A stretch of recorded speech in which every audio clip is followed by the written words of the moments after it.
어제 저녁에 아마 깜짝 놀라셨을 겁니다. 이준석에 대해서 그 경찰이 이 불송치 결정을 내렸다. 이게 뭐지? 뭐 이제 아침에 이제 법조인들한테 좀 물어봤습니다. 저도 일단 이게 도대체 무슨 뜻인가?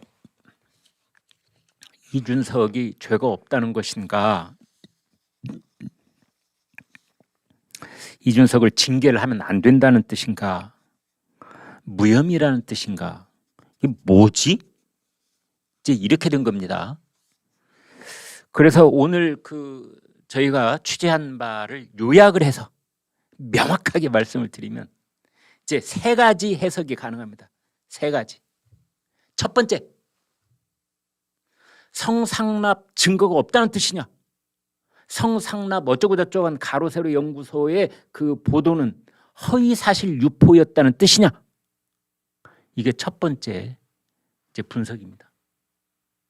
2013년 8월 달에 대전에 내려가서 관광 나이트클럽에서 술 마시고 그날 저녁에 관광 나이트 호텔에서 여성과 잠을 잤다는 그 의혹 제기가 허위 사실이냐? 그래서 불송치 결정을 내린 거냐? 불송치 결정이라는 건 거기서 끝내겠다는 뜻입니다. 검찰에 넘기지 않겠다는 것입니다. 기소권을 가지고 있는 검찰에 넘기지 않겠다. 두 번째 분석은 경찰이 수사를 해보니까 이준석이 대전에 간 것도 맞고 그날 술 마신 것도 맞고 아마 저녁에 여자랑 잔 것도 맞고 그런 것 같은데 아이고 따져보니까 공소시효가 지났네 그래야 공소시효 이 성상납은 공소시효가 7년인데 2013년이면 공소시효가 끝난 지 2년이 더 지났네. 아이 그러면 불송치. 이게 두 번째 분석. 세 번째 분석은 수사 초동 단계 의혹 제기와 고발에 있었던 초동 단계에 그 일이 벌어졌던 해를 보니까 2013년 8월 뭐야? 성상납이네. 다른 사람 돈으로 뭐 여성과 잤다는 것이네. 공소시효 좀 찾아와 빨리. 뭐 7년이야? 그러면 이미 2년이 지난 거군. 야 건들지 마. 건들지 마. 이 민감한 거 괜히 건드렸다가 아주 잘해봤자 이게 믿져야 본전 뭐죠? 이게 잘못하면 경을 치고 믿져야 본전밖에 뭐죠? 남겨야 본전인가요? 뭐라고 해야 됩니까? 이제 이런 겁니다. 라는 분석. 이 세 번째입니다. 첫 번째, 증거가 없다. 두 번째, 증거가 있으나 공소시효가 지났다. 세 번째, 개입하지 않겠다. 판단 유보. 이 세 가지가 가능한 겁니다. 오늘 어떤 언론은 이제 무혐의 처분이다 그랬는데 이 말은 뭐 뜻은 앞뒤로 대충 무슨 표현을 이렇게 썼는지는 알겠으나 정확한 표현은 아닙니다. 그냥 불송치 결정인 겁니다. 또 하나 참 이제 이런 걸 보면서 검경 수사권 조정이라는 것이 바로 이런 결과를 낳는구나 하는 생각이 드는 것은 이런 공소시효가 만료됐는지의 여부 또는 송치를 할 것인지 말 것인지의 여부 최종적인 기소를 할 사안인지 아닌지의 여부 2015년에 받았다는 돈이 지금 그게 공소시효가 만료됐는지 안 됐는지의 여부 이런 것들을 검찰이 판단해 왔습니다. 검경 수사권 조정 이전에는 검찰이 판단했던 겁니다. 왜? 이런 것에 대해서 검찰은 사법시험을 패스한 사람들이 전문가들입니다. 이쪽으로는. 제가 그냥 선입견을 가지고 비교해 말씀드려서 죄송합니다만 아마 경찰 내부 통신망에도 이런 글이 많이 올라와 있습니다. 사실은. 그러니까 공소시효만 하나 따져서 성상납 의혹, 뇌물 의혹에 관한 공소시효를 어떤 방식으로 따져야 되느냐 경찰, 그러니까 현장에 가서 수사를 하고 압수수색을 해서 증거물들을 수집을 하고 뭐 이런 경찰도 잘하겠지만 그것에 대한 법리 적용을 따져서 재판에 넘길 것인지 말 것인지 판단하는 것은 검찰이 훨씬 더 전문가죠. 솔직하게 말씀드려서. 아닙니까? 그것을 지금은 경찰이 판단한 겁니다. 경찰이 판단한 겁니다. 그런데 보통 때 같으면 뭐 이준석이 만세 삼창을 불렀을 것 같은데 그런데 아주 신중한 태도를 보이고 있습니다.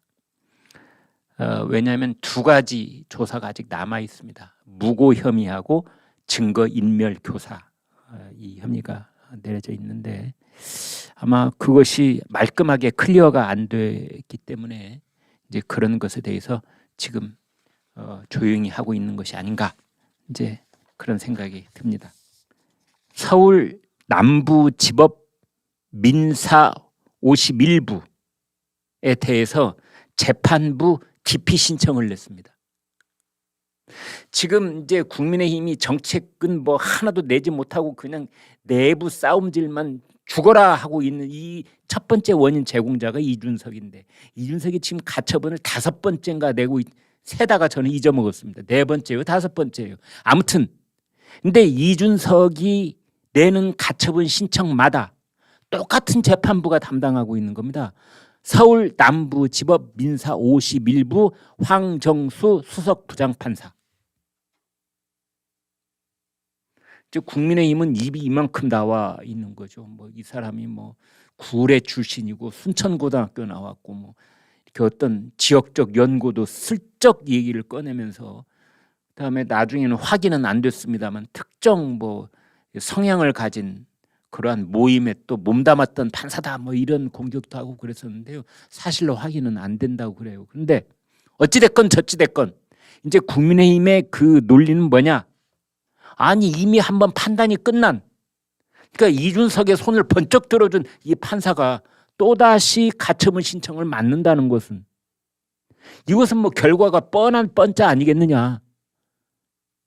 따라서 재판부를 바꿔달라.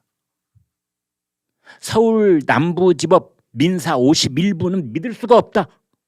여기가 어떻게 중립적이고 독립적이고 양심에 따른 판단을 내릴 거라고 국민의힘이 기대할 수 있겠느냐.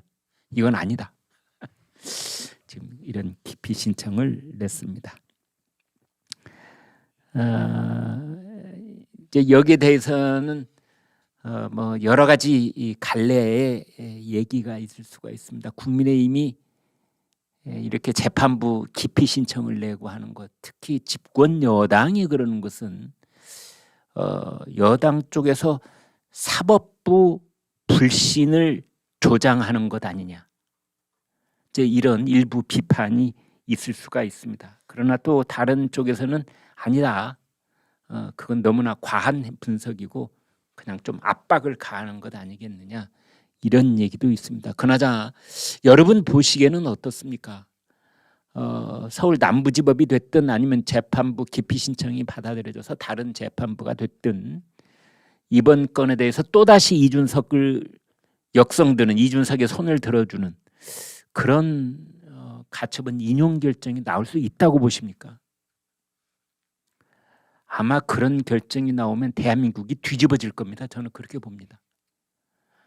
그러니까 가처분 인용 한 번은 몰라라, 연거푸 그런 가처분 결정이 내려지게 되면 이제 비대위원회가 다시 절차를 다 밟아서 다시 출범을 하고, 지금 출범한 지, 그러니까 이 가처분 결정이 다음 주 28일 날 내려질 예정인데요. 28일 이후입니다. 28일도 아니고.